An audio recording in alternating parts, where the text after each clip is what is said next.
నమస్కారం. Welcome to plus TV. నేను సహస్ర. రాష్ట్రం తెలుగు రెండు రాష్ట్రాలు విడిపోయి దాదాపుగా 10 ఏళ్లు పూర్తవుతుంది.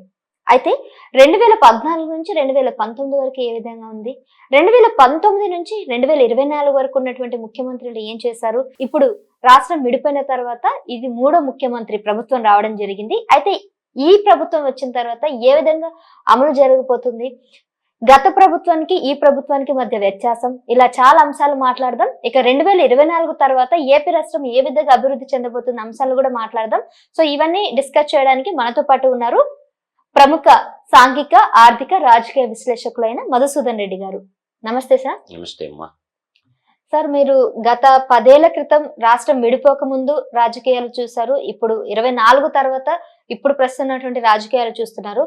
సో అప్పటి నుంచి ఇప్పటి వరకు ఏపీ ఏ విధంగా అభివృద్ధి చెందింది, లేదంటే ఏదైనా ఇష్యూస్ ఇంకా దాన్ని వెంటాడుతూనే ఉంటాయా, లేకపోతే ఎట్లా జరగబోతుంది ఫర్దర్ గా?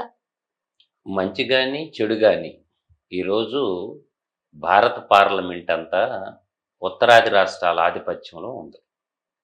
దక్షిణాది రాష్ట్రాలన్నీ కూడా ఈరోజు పార్లమెంటు ముందు మోకరిల్లుతున్నాయి. దేనికి ఈ కారణాలు అంటే, ఇక్కడ జాతీయ పార్టీలు అధికారంలో లేవు. మీరు కేరళ తీసుకోండి, కమ్యూనిస్ట్ పార్టీ ఆఫ్ ఇండియా రూలింగ్లో ఉంది. అదేవిధంగా తమిళనాడు తీసుకుంటే మనకి డిఎంకే పార్టీ రూలింగ్లో ఉంది. ఈ పక్క కర్ణాటక ఒకటే నేషనల్ పార్టీ రూలింగ్లో. అంటే 10 సంవత్సరాల నుంచి కర్ణాటకలో కాంగ్రెస్ పార్టీ లేదు. మన రీసెంట్గా కాంగ్రెస్ పార్టీ అధికారంలోకి వచ్చింది, భారతీయ జనతా పార్టీ. అక్కడ దక్షిణాది రాష్ట్రాల్లో పార్టీ రూలింగ్లో ఉన్న పార్టీ నేషనల్ పార్టీ కర్ణాటక ఒకటే. అయితే దేశానికి జీడిపి అంటే జాతీయ సంపదని ఎక్కువగా ఇచ్చేది కూడా ఈ దక్షిణాది రాష్ట్రాలు. తమిళనాడు కానీ అన్ని రంగాల్లో, కర్ణాటక కానీ మన ఉభయ తెలుగు రాష్ట్రాలు ఏ అయితే మనం అనుకుంటున్నామో, తెలంగాణ, సీమాంధ్రప్రదేశ్.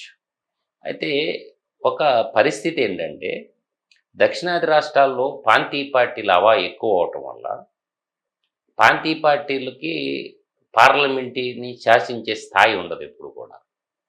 అయితే మన మంచి అనుకోండి, దౌర్భాగ్యం అనుకోండి, ఏదన్నా అనుకోండి, 1994 నుంచి 2004 మధ్య కాలంలో 10 సంవత్సరాల ఆ పీరియడ్ ఒక యుగంగా మనం భావించాలి.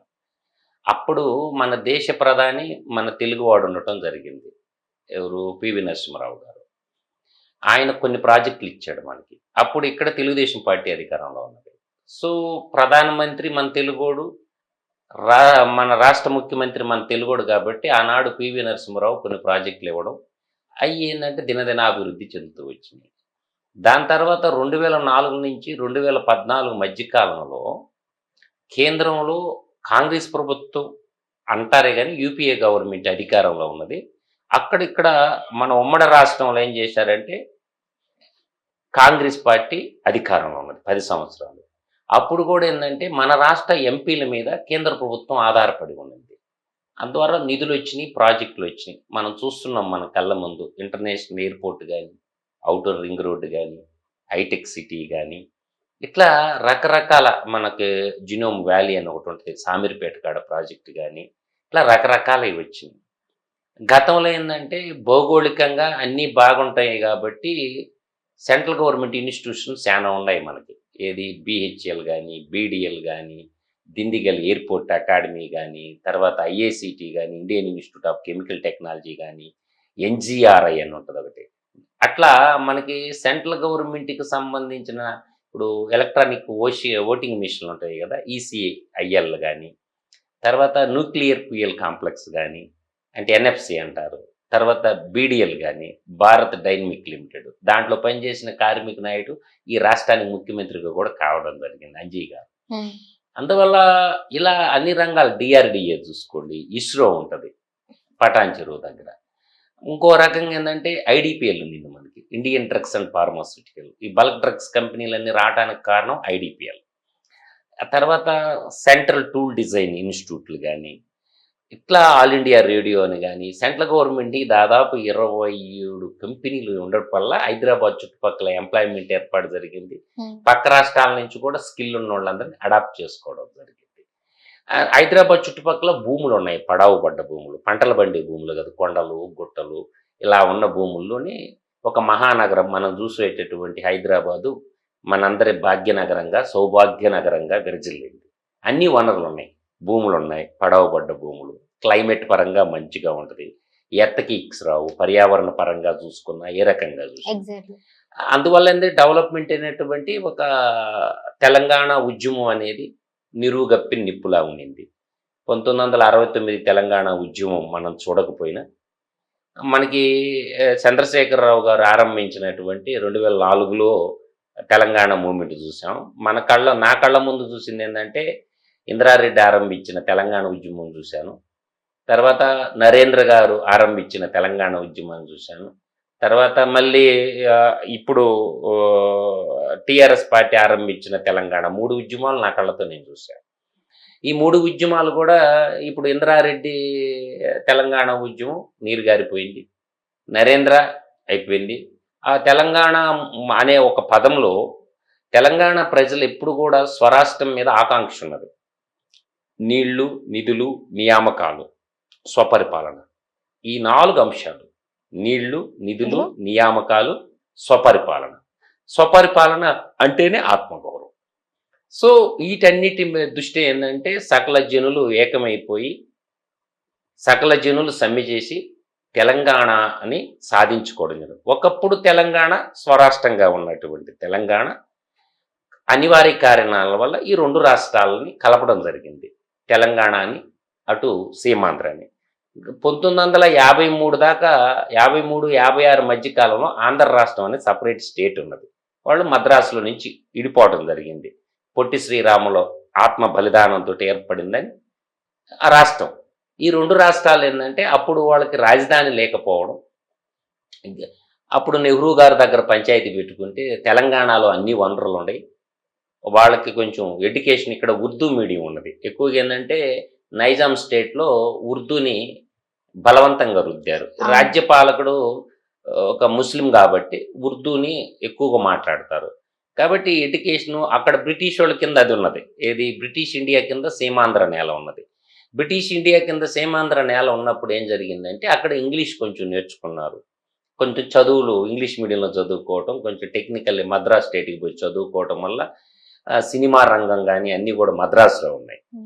అందువల్ల ఏంటంటే కొంచెం నాలెడ్జ్గా ఎక్కువ ఉండటం వల్ల ఏంటంటే మీ దగ్గర నాలెడ్జ్ ఉంది, చదువుకున్నారు, బాగా చదువుకున్నారు, అన్ని వస్తువులు అన్ని వనరులు ఉన్నాయి హైదరాబాద్లో. కాబట్టి మీరు వాళ్ళు మొట్టమొదటి రాజధాని కర్నూలు, వాళ్ళకి హైకోర్టు ఏంటంటే గుంటూరు ఉండేది హైకోర్టు. 3 సంవత్సరాలకి గుడారాల్లో కాపురం దద్దేసి హైదరాబాద్ వచ్చేసారనమాట. ఎందుకు? మౌలిక వసతులు లేని కారణంగా. తర్వాత ఇక్కడికి వచ్చిన తర్వాత కొంచెం ఆంధ్ర వాళ్ళ ఆధిపత్యం ఎక్కువైపోయింది. అప్పటి నుంచి కూడా తెలంగాణ బిడ్డలందరూ కూడా, ఖమ్మం జిల్లా బిడ్డలు కానీ వీళ్ళందరూ కూడా మొట్టమొదటి నుంచి కూడా 1969లో విద్యార్థులు స్టార్ట్ చేశారు ఈ ఉద్యమాన్ని. మా రాష్ట్రం మా కొండలు మీరు అట్లా రకరకాల బాధలు పడుతూ వచ్చారు. తెలంగాణ ఉద్యమం ఎప్పుడు నిరువుగప్పింది, ఉప్పిన లాంటిది. కానీ ఎంతమంది నాయకులు వచ్చినా కూడా తెలంగాణ ప్రజలు ఆదరించారు. తర్వాత చెన్నారెడ్డి గారి నాయకత్వంలో తెలంగాణ ప్రజా సమితిని ఒకటి పెట్టాడు. ఆయనకి ముఖ్యమంత్రి పదవి ఎరేసి దాన్ని మడిచేశారు. మీకు మర్రి చెన్నారెడ్డి గారు తెలంగాణ ప్రజా సమితిని పెడితే 11 మంది ఎంపీలను గెలిపించారు ఆ రోజులు. తెలంగాణ ప్రజల ఆకాంక్షల్ని కోరికల్ని నాయకులు చంపేశారే కానీ ఇప్పుడు కూడా ప్రజలు మాత్రం ఏకోన్ముఖంగా ఉన్నారు. ఇంకోటి ఏంటంటే తెలంగాణలో నాకు తెలిసినంత వరకు, నేను తిరిగినంత వరకు కులతత్వం ఎక్కువ ఉండదు, కులతత్వం కూడా ఎక్కువ ఓపడదు తెలంగాణలో. అంటే అప్పుడు ఉన్నాయి, దొరలు ఉన్నారు, ప్రజాస్వామ్యం వచ్చిన తర్వాత కొంచెం ఇది ఉద్యమాల గడ్డ, ఉద్యమాల పురిటి గడ్డ తెలంగాణ. తప్పుని తప్పుగా ధైర్యంగా ఎదుర్కొంటారు. ఆడపిల్లలు కానీ మగపిల్లలు కానీ విరోచితంగా పోరాడతారు. ఆ విరోచితంగా పోరాడే క్రమంలో మనకి నల్లగొండ జిల్లా తీసుకున్నా, ఖమ్మం జిల్లా తీసుకున్నా, అటు కరీంనగర్ తీసుకున్నా, ఈ జిల్లాల్లో నక్సల్బరీ ఉద్యమ ఫలితంగా ఈ దొరలకి, దేశముఖులకి, పటేల్కి, పట్వార్లకి వ్యతిరేకంగా చాలా మంది అన్ని కులాల వాళ్ళు నక్సలైట్లోకి వెళ్ళిపోయారు. పోయి విరోచితంగా పోరాడారు. ఆ పోరాటాల ఫలితమే దాని ఫలితం ఏమైంది మనకి అప్పట్లో మనకు 1948 తెలంగాణ రైతాంగ సాయుధ పోరాటం కానీ మనం చూసుకున్నట్లయితే అది నిజాం నవాబుకి వ్యతిరేకంగా తెలంగాణ వాళ్ళందరూ మనకి అప్పట్లో మా భూమి అనే ఒక సినిమా ఉంటది. గద్దరన్న యంగ్ స్టార్ గా ఉండేవాడు అప్పట్లో పాడిన ఒక పాట ఉంటది. బండి వెనక బండి గట్టి 16 బండ్లు గట్టి ఏ బండిలో వెళ్తావు నైజాం సర్కారోడా, గోల్కొండ కిల్లా కింద నీ గోరీ గడతం కొడకో అని జనపదాలు రాసి ఉద్యమాన్ని రక్తి గట్టించి తెలంగాణ సకల జనులు అటు ఖమ్మం జిల్లాని కొట్టుకుంటా, నల్లగొండ జిల్లాని కొట్టుకుంటా హైదరాబాద్ను చుట్టుముట్టేశారు. ఆ రోజు ఏంటంటే ఈ దేశాన్ని ఇంకా నిజాం నవాబుని కమ్యూనిస్టులు చంపేస్తారు అన్న తయారంతో అప్పుడు దిగింది సైన్యం. అప్పుడు దాకా సైన్యం రాల, అప్పుడు దాకా పోరాడింది కమ్యూనిస్టులే. ఖమ్మం జిల్లా నుంచి ఆ తర్వాత నల్లగొండ జిల్లాకిల్లా కొట్టుకుంటూ హైదరాబాద్ చుట్టుముట్టేశారు. ఇంకా గెలుస్తారు. అప్పుడు రజాకారులు అంటే ఇప్పుడు మన పోలీసులు ఎట్టా ఉంటారు, నిజాం సైన్యాన్ని రజాకారులు అనేవాళ్ళు. ఆడవాళ్ళ చిత్రహింసలు పెట్టింది. తెలంగాణలో కనీసం ఒక దేవుడికి దండం పెట్టుకోవాలన్నా, ఏదన్నా పోయి దండం పెట్టుకోవాలంటే ఒక దీపం చెట్టు కాడ పెట్టి గంప కప్పెట్టి వచ్చేవాళ్ళు పొలాల్లోకి పోయి.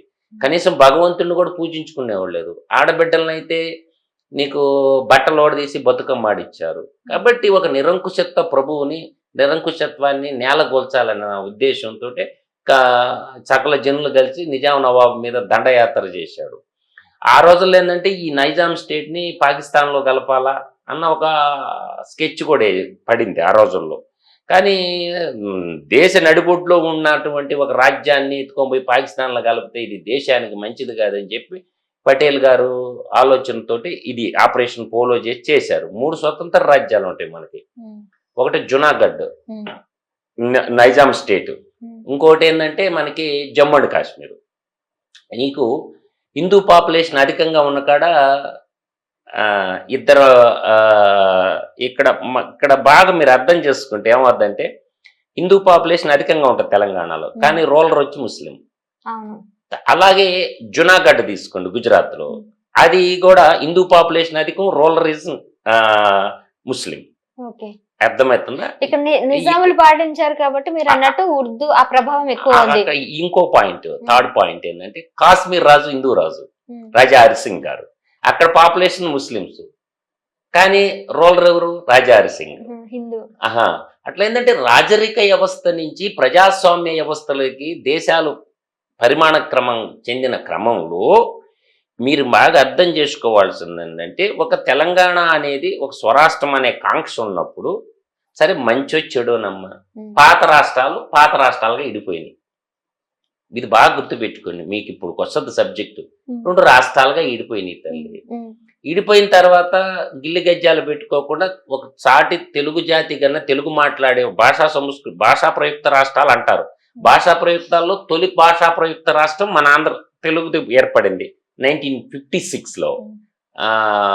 అందువల్ల ఏంటంటే ఈ భాషా ప్రయుక్త రాష్ట్రాలుగా ఉన్నప్పుడు మళ్ళీ రెండు తెలుగు రాష్ట్రాలుగా, హిందీ వాళ్ళకి చాలా రాష్ట్రాలు ఉన్నాయి కదా, అట్లాగే 2 తెలుగు రాష్ట్రాలుగా ఇడిపోయింది. ఇడిపోవటంలో తప్పు లేదు, అన్నదమ్ములుగా ఇడిపోయినాం.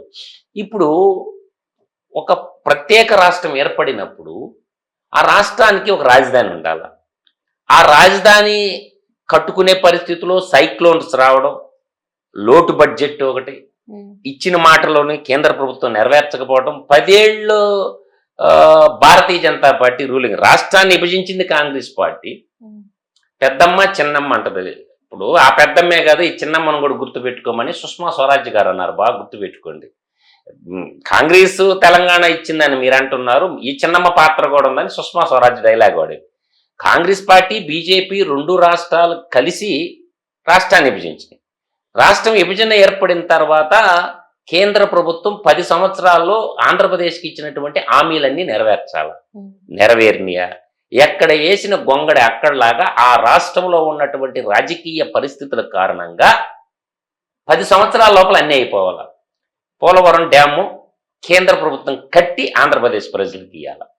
దాదాపు 10 జాతీయ విశ్వవిద్యాలయాలమ్మ, 10 జాతీయ విశ్వవిద్యాలయాలు స్పెషల్ ప్యాకేజ్ ఇవ్వాల ఆంధ్రప్రదేశ్ రాష్ట్రానికి, రైల్వే జోన్ ఒకటి ఇవ్వాలా, రాజధాని కూడా వాళ్లే కట్టాల. ఇదంతా చాలా బడ్జెట్ తో కూడుకుంది కాబట్టి అందుకే ఆలస్యం అవుతుంది అంటారా? కాదు, రాజకీయ నాయకుల్లో చిత్తశుద్ధి లోపించడం వల్ల, రాజకీయ వైర్యం కులతత్వం అధికం అవటం వల్ల, వ్యక్తి పూజ కంటే ప్రజాస్వామ్యం గొప్పది కదా. అప్పుడప్పుడే అడుగులేస్తున్నటువంటి సీమాంధ్రాలు అప్పుడప్పుడే ఒక ఇల్లు కట్టాలంటేనే దాదాపు 6-7 నెలలు పట్టుద్ది ఒక చిన్న కొంప కట్టుకోవడానికి. ఒక రాష్ట్రాన్ని పునర్నిర్మించుకోవాలంటే ఏం చేయాలా?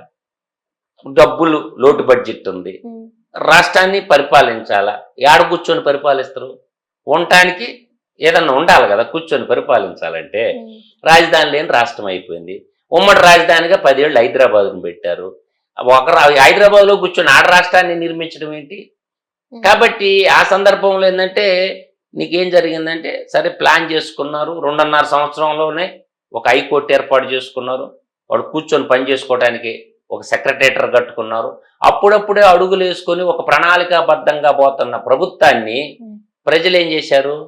2019 ఎలక్షన్లో ఈ జగన్మోహన్ రెడ్డి అనేటటువంటి ఒక వ్యక్తిని ముఖ్యమంత్రిగా చేసుకున్నారు. ఆ 2019లో జగన్మోహన్ రెడ్డిని ముఖ్యమంత్రిని చేసుకున్న తర్వాత ఏం చేశాడు అతను?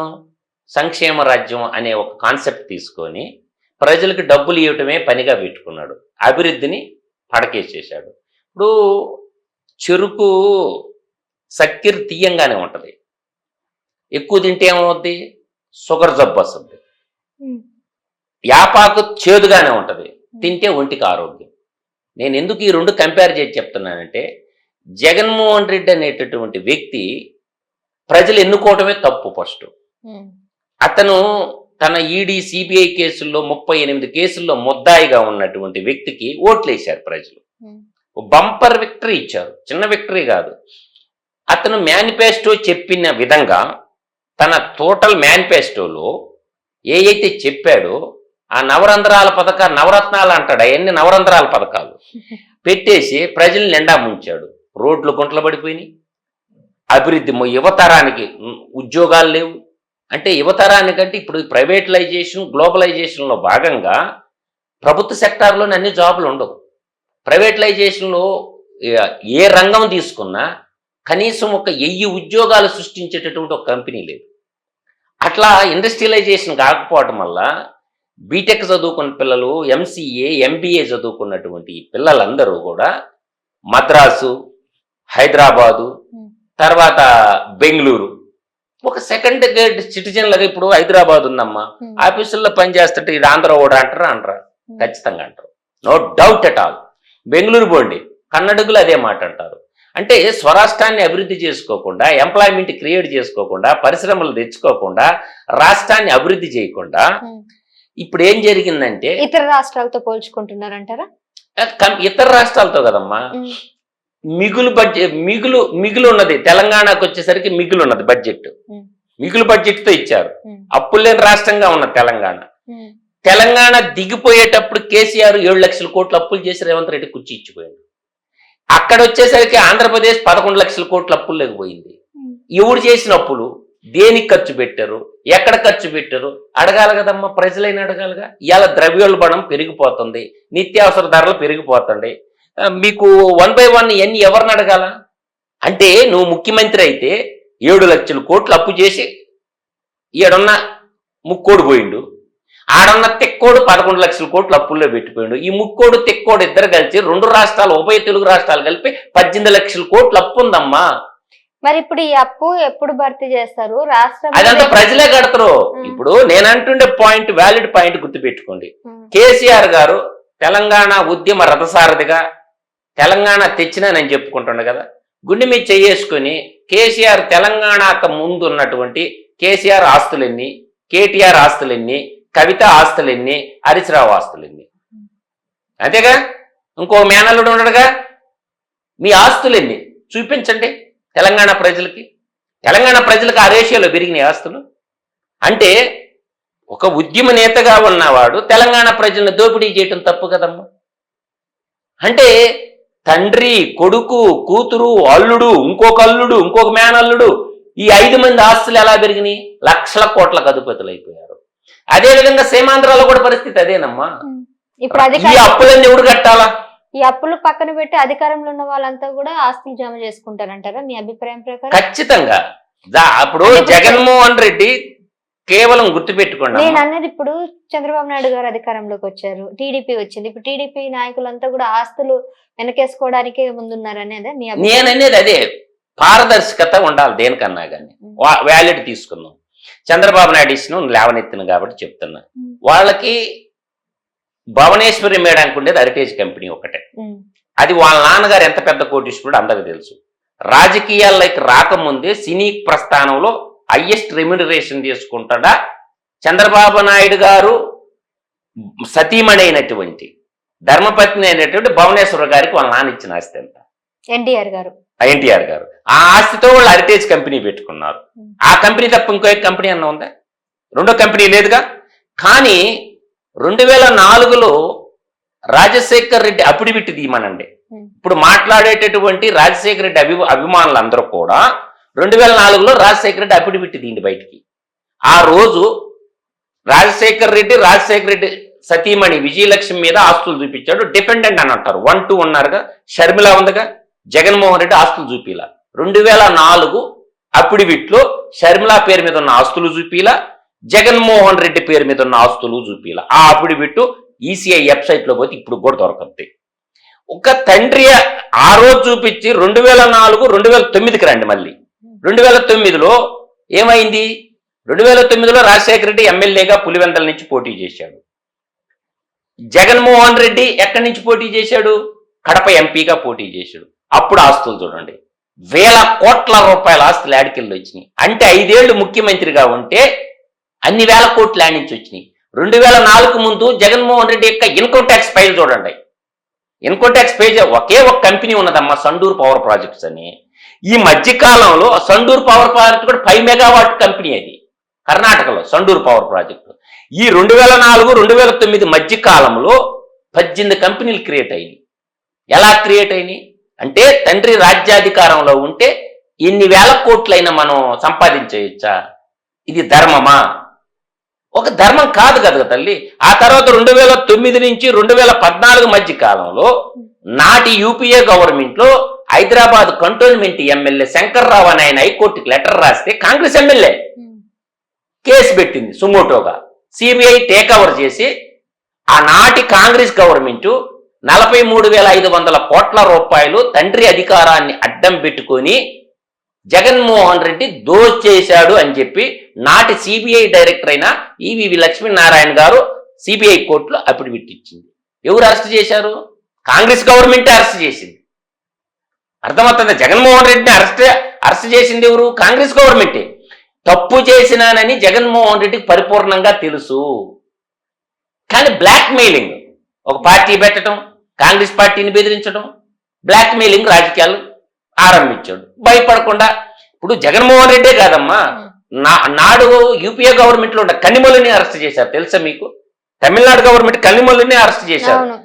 అప్పుడు ఇంకొక అతన్ని వాళ్ళ డిఎంకే పార్టీలో ఉన్న ఏరే వాళ్ళని కూడా అరెస్ట్, రాజానని ఆయన కూడా అరెస్ట్ చేశారు. జయలలితని అరెస్ట్ చేశారు. అందువల్ల అప్పుడు యూపీఏ గవర్నమెంట్ ఉన్నాయి. అందువల్ల నేననేది ఆలోచన చేసుకోవాలి ప్రజలు కూడా. రాష్ట్రం సర్వతోముఖ అభివృద్ధి చెందాలంటే ఎలా పయనించాలా? మనం పప్పులు బెల్లాల పథకాలకు ఆశపడినామంటే ఆ డబ్బులు ఎవరై? ప్రజలు పన్నుల రూపంలో కట్టిన డబ్బుకి కాపలాదారుగా ఉండాల్సినటువంటి వ్యక్తులు దోచేయటం ఎంతవరకు సబబమ్మా? నేను అంటుండా క్లియర్గా. కూర్చుంటే యాడు, లేస్తే యాడు, జగన్మోహన్ రెడ్డి వంగుంటే యాడు. యాడుల రూపంలో తల్లి గడిచిన 5 ఏళ్ల కాలంలో 1924 మధ్య కాలంలో ఈ జే గ్యాంగ్ మొత్తం చేరి 839 కోట్లు కొట్టేశారు. ఒక పక్షి మీడియాకి, ఆ పక్షి ఛానల్కి ఇచ్చిందే 371 కోట్లు. అది కూడా ఎట్లా? అవినీతి పుత్రిక, వాళ్ళ మానస పత్రిక. వాళ్ళకేంటి? రాసుకోవటానికి పక్షి ఛానల్ ఉంది, అదే రాసుకోవటానికి పక్షి పేపర్ ఉంది, చూసుకోవటానికి పక్షి టీవీ ఉంది. ఆ హక్కు పక్షి ఛానల్లో యాళ్ళ రూపంలో 371 కోట్లు ప్రజల సొమ్ము నాకేశారు. ఓవరాల్ గా కలిపి 839 కోట్ల రూపాయలు ప్రజల డబ్బు తినటం ధర్మమా? నిన్న 1000 కోట్లు ఇచ్చారు పోలవరం నిర్వాసితులకు ఆర్ఆర్ ప్యాకేజ్. ఒక యాడ్ ఇచ్చారా ప్రభుత్వం? వేశారా? వేయలేదుగా. నేను అంటుండే పాయింట్ ఏంటంటే, మీరు పాలకులా పారంబోకులా, ముఖ్యమంత్రిలా కంత్రిలా? అంటే అప్పులైనప్పుడు సోకులు అవసరమా అంటే నేనంట మంచం ఉన్న కాడి కాళ్ళు ముడుచుకోవాలా. అది వదిలేసి అలా చేయటం కరెక్ట్ కాదని అంట. ఇంకా ఇది ఒక్కటే కదా మాట. సరే, ఇప్పుడు వాళ్ళు అయిపోయారు, ప్రభుత్వం దిగిపోయింది, ఇక మనం దాని గురించి మాట్లాడకూడదమ్మా. రెవెన్యూ రికవరీ యాక్ట్ ఒకటి ఉంటది. ఈ కూటమి ప్రభుత్వం వసూలు చేయాల డబ్బులు. ఇప్పుడు దేవులపల్లి అమరు ఎక్కడోడమ్మా? తెలంగాణకు సంబంధించినటువంటి ఆ శంకర్ జాతి వంగడం అనే జర్నలిస్టు 100 కోట్లు తల్లి. నేషనల్ సెంట్రల్ మీడియా ఉండి అడ్వైజర్ గా ఉంటూ ఢిల్లీలో కూర్చొని 100 కోట్లు ఎవరు సొమ్మదే? సీమాంధ్ర బిడ్డల సొమ్మే కదా, తిరిగి ఇచ్చేయాలా లేదా? కొమ్మినేని శ్రీనివాసరావు అనేవాడు, వాడు తీసుకున్న డబ్బులు ఎన్నమ్మా? ఆ డబ్బులు రిటర్న్ ఇచ్చేయాలి కదా తల్లి. తెలుగు ప్రజల డబ్బు కదా, సీమాంధ్ర నేల డబ్బు కదా. బిఏ చదువుకున్న బేవర్స్ గాడెవడు? సజ్జల రామకృష్ణారెడ్డి వాడుకున్న డబ్బులు ఎన్నో చెప్పమనండి. అవి రెవెన్యూ రికవరీ యాక్ట్ పెట్టి వసూలు చేయాలి కదా తల్లి. విజయబాబు ఇంకొక జర్నలిస్ట్ ఉన్నాడమ్మా, వాళ్ళ కులదైవం, వాడు తిన్న డబ్బులు ఎన్ని? లక్ష్మీ పార్వతి తిన్న డబ్బు ఎంత? వాసిరెడ్డి పద్మ తిన్న డబ్బు ఎంత? ఈ తప్పుగా తల్లి. అందరేమో అప్పులు కుప్ప చేసేసి మీ ఇష్టం వచ్చినట్టు నాకేసి మీరు ఎస్టేట్లు ఆస్తులు పెంచుకుంటా పోతే అవి కూటమి ప్రభుత్వం రెవెన్యూ రికవరీ పెట్టి వెనక్కి తెప్పియాలి కదా. ఇవాళ పొన్నవోలు సుధాకర్ రెడ్డి వాళ్ళ కొడుకు పొత్తరత్నం బ్లూ గ్రానైట్ స్కాము, శ్రీకాకుళం జిల్లా టెక్కిలు ఎక్కడా మదనపల్లి దగ్గర ఉండేది బ్లూ గ్రానైట్, వాడు అడిషనల్ అడ్వకేట్ జనరల్, వాడు దోపిడి. అంటే నిలువెల్లా దోపిడి. రాష్ట్రాన్ని పరిపాలించింది ప్రజాస్వామ్యబద్ధంగా కాదమ్మా.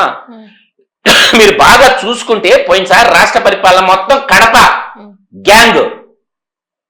రాష్ట్ర ముఖ్యమంత్రి కడప నుంచి, చీఫ్ సెక్రటరీ కడప నుంచి, రాష్ట్ర డీజీపీ రాజేంద్రనాథ్ రెడ్డి కడప నుంచి, బేవరేజ్ కార్పొరేషన్ ఎండి కడప నుంచి, గనుల శాఖ డైరెక్టర్ కడప నుంచి, ఇట్లా స్కిల్ డెవలప్మెంట్ చైర్మన్ కడప నుంచి, అంతా మొత్తం కడప గ్యాంగ్ అంతా పడిందమ్మా. మిడతల దండు పడినట్టు బడి రాష్ట్రం మొత్తం నాకేశారు. ఇలా సెంట్రలైజ్డ్ కరప్షన్ చేశారు. ఇవాళ భూములు 100,000 ఎకరాల భూములు ఫ్రీ హోల్డ్ పెట్టేసి ల్యాండ్ టైటిల్ యాక్ట్ అని తెచ్చి 4,50,000 ఎకరాలు ఫ్రీ హోల్డ్ చేసి దాంట్లో 7,000 ఎకరాలు రిజిస్ట్రేషన్ చేసుకున్నారు. నిషిద్ధ భూముల జాబితానే ఉంటది. 1996లో ఒక చట్టం ఉంటది, 1971లో 6వ చట్టం అని ఉంటది. అవన్నీ పక్కన పెట్టేసి మొత్తం సర్వనాశనం చేశారు. ఇసుకను దోసేశారా? లిక్కర్లో మొత్తం ముఖ్యమంత్రి లిక్కర్ వ్యాపారం అంతా ముఖ్యమంత్రి చేసుకున్నాడా? సెంట్రలైజ్డ్ కరప్షన్ అమ్మా. సబ్ రిజిస్ట్రార్లను బెదిరించి రాసేసుకున్నారా? ఇప్పుడు ఈ తిరుపతి దేవస్థానం ఎవరు? అధర్మారెడ్డి, వాడు ఎక్కడోడు డిఫెన్స్ లో పనిచేసేవాడు. ఇప్పుడు మనకి బేవరేజ్ కార్పొరేషన్ ఎండి, వాడు ఎక్కడోడు రైల్వేలో పనిచేసేవాడు. తర్వాత గనుల శాఖ డైరెక్టర్ గా పనిచేసాడు, వాడు ఎక్కడోడు అనుకుంటున్నావు? న్యావీలో పనిచేసేవాడు. దేశంలో ఏడాడు ఉండేటువంటి దొంగల బాజీలను అందరిని తీసుకొచ్చి యాడంటే ఆడ సంతకాలు పెట్టించుకొని రాష్ట్రాన్ని నాకేసేసారు. అందువల్ల రాష్ట్రంలో ఉన్న ఆఫీసర్లందరూ ఏం చేయాలా? తర్వాత జిందాల్ స్టీల్ ప్లాంట్ అన్నాడు కడపలో, వచ్చిందా Jindal steel plant? Settlement plant వచ్చింది, జిందాల్ జిత్వాని సెటిల్మెంట్ ప్లాంట్. ఒక ఆడపిల్లని తీసుకొచ్చి నిర్బంధించి చేసిన పనులన్నీ చూడలేదా? ఒకవేళ ప్రశ్నించారు ఎవరన్నా, అంగన్వాడీ టీచర్లు జీతాలు పెంచమని రోడ్డు మీదకి వచ్చారు, తుక్కు ర్యాక్ కొట్టిండు. అమరావతి ఆడబొడుసులు బయటకు వచ్చి మాకు న్యాయం చేయమని ఇస్తే ఆడవాళ్ళు కొట్టారు. ఇట్లా రకరకాలుగా రాష్ట్రాన్ని సర్వనాశనం పెట్టి నాకేసిపోయిండు.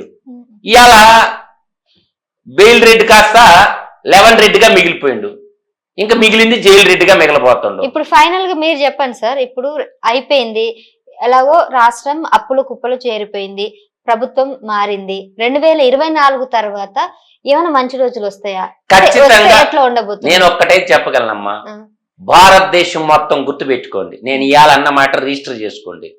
ప్రతి స్టేట్ ఆంధ్ర వైపు చూడబోతుంది త్వరలో. Wait and see. తినబాత రుచెందుకు? ప్రతి రాష్ట్రము, భారతదేశంలో ఉన్న 29 రాష్ట్రాలు సీమాంధ్ర వైపు చూడబోతాయి ఖచ్చితంగా. ఎందుకంటే ఎస్పెషలీ ఇవాళ మద్రాసులో కొనడానికి భూములు లేవు, ఉమ్, బెంగళూరులో నీళ్ళ సమస్య, హైదరాబాద్ లో కూడా భూములు ఆకాశాన్ని అంటుండే, ఇంకా భూములు ఏడుండే సీమాంధ్ర గడ్డ మీదనే ఉండే. ఇవాళ రాయలసీమ ఉంది అనుకోండి అమ్మా, పెట్టుబడి పెట్టడానికి రావాలి కదా. ఎందుకు రావడం లేదు? ఇప్పుడు చూడండి 4,62,000 కోట్లు ఒప్పందాలు కళ్ళ ముందు అవపడుతుండేగా. 4,62,000 కోట్లు ఇవాళ వచ్చేటటువంటి ఒప్పందం ఎన్టీపీసీ గ్రీన్ హైడ్రోజన్ ఒక్కటే 1,85,000 కోట్లు. ఆర్చెస్ట్రల్ మెటల్ అండ్ నిప్పాన్ స్టీల్ కలిపి 1,65,000 కోట్లు. అది 1,85,000 కోట్లు, ఇది 1,65,000 కోట్లు. బీపీసీఎల్ రామాయపట్నం దగ్గర రిఫైనరీ, అది 92,000 కోట్లు. ఇవాళ టాటా కంపెనీ వాళ్ళు రెన్యూబుల్ ఎనర్జీ, టాటా వాళ్ళు అంటే మన దేశం కంపెనీ అది. తర్వాత ఎలక్ట్రానిక్ బస్ మ్యానుఫ్యాక్చరింగ్ యూనిట్లు, అన్ని రంగాల్లో కంపెనీలు ఇప్పుడు కూటమి ప్రభుత్వం ఒక్కొక్కటి చేసుకుంటూ వస్తారుగా.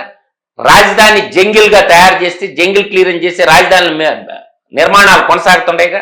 ఇవన్నీ టార్గెట్ 30 నెలలు పెట్టుకున్నారు. 30 నెలల్లో ఇప్పటికే మీకు పెడ్లైట్లు అవుపడతా ఉంటది అమరావతి ఎలా ఉండదు. ఒకడేమో శ్మశానం అన్నాడు, ఒకడేమో అమరావతి పనికిరాదన్నాడు. భారతదేశంలో ఏ రాష్ట్రాలకు లేనటువంటి ఫీజిబిలిటీ అమరావతి నగరానికి ఉంది. ఎందుకు అంటున్నానంటే వాటర్ సమస్య రాదు, ల్యాండ్ సమస్య రాదు, టెక్నికల్ పీపుల్ సమస్య రాదు, నేషనల్ హైవేల సమస్య రాదు, పోర్టుల సమస్య రాదు, తర్వాత ఎయిర్పోర్ట్ల సమస్య రాదు. జియోగ్రఫికల్ గా కూడా చూసుకోవాలి కదా, సముద్రం ఉన్నప్పుడు అక్కడ సముద్రం చాలా దూరం ఉంది, రాజధాని ఏం మునగదు. 65 కిలోమీటర్లు ఉంటది, చాలా దూరంలో ఉంది. నీకు అమరావతి రాజధాని ఎక్స్టెండ్ ఇట్ అవద్దమ్మా, అటు బాదు సముద్రం సైడ్ బాదు, తెలంగాణ సైడ్ వస్తుంది అనమాట. అందుకని అమరావతిలో సీడ్ యాక్సెస్ రోడ్డు కూడా మనకి తెలంగాణలో గుండా వస్తుంది. ఈ రెండు త్వరలో మనకి హైదరాబాద్ సికింద్రాబాద్ లాగా హైదరాబాద్ అమరావతి టిన్ సిటీస్ కాబోతుంది, ఒక పారిశ్రామిక నడవ తయారైపోతుంది. ఇది కూడా ఒక 10 ఏళ్లలో మనం చూస్తాం. ఇప్పుడు హైదరాబాద్ కి రేంజ్ కి రావాలంటే అమరావతికి ఎన్ని రోజులు పడుతుంది? 10 సంవత్సరాలు పట్టుద్దమ్మా, ఖచ్చితంగా 10 సంవత్సరాలు పట్టుద్ది. పోటీ అవ్వబోతుందా? పోటీ ఏముండదమ్మా, అన్నదమ్ముల్లాగా ఇచ్చిపుచ్చుకోవటం. హైదరాబాదు అమరావతి రెండు కలిసి భాగ్యనగరం అమరావతి. భాగ్యనగరం మనందరి సౌభాగ్యనగరం అమ్మ, దాంట్లో డిస్ప్యూట్ లేదు. మనందరికి ఆశ్రమం ఇచ్చింది, అన్నం పెట్టింది, డబ్బులు ఇచ్చింది. భాగ్యనగరం బాగుండాలా, అమరావతి అజరామరణంగా ఉండాలా. భాగ్యనగరం బాగుండాలా, మనందరి సౌభాగ్యనగరం బాగుండాలా. ఇలా ఎక్కడ కూర్చొని మాట్లాడుతున్నాం అంటే మనకి హైదరాబాద్ అందరికి హక్కును చేర్చుకున్నది, అన్నం పెట్టింది. ఆ భాగ్యనగరం సౌభాగ్యనగరంగా విరజిల్లాలా, అమరావతి కూడా అజరామరణంగా ఉండాలా. ఈ రెండు కూడా టిన్ సిటీలుగా తయారైపోయి అక్కడి నుంచి ఇక్కడికి, ఇక్కడి నుంచి అక్కడ అన్నదమ్ముల్లాగా మనం సాటి తెలుగు బిడ్డలు ఒకరికొకరు ఏమన్నా మంచి చెడులు ఉంటే కూర్చొని మాట్లాడుకొని పరిష్కరించుకోవాలి. వివాదాలకు బాగుడుతూ ఒకరినొకరిని నిందించుకోవడం వల్ల రాజకీయ నాయకులకు ఓట్ల కోసం తెలంగాణ ఆంధ్ర మధ్య పంచాయతీ పెడతారు. కానీ మీరు చూడండి తల్లి, నేను చెప్పే ఫైనల్ మాట, అమరావతి హైదరాబాదు ఏదో ఒక రోజు బుల్లెట్ ట్రైన్ పరిగెత్తుంది 10 ఏళ్ల లోపల.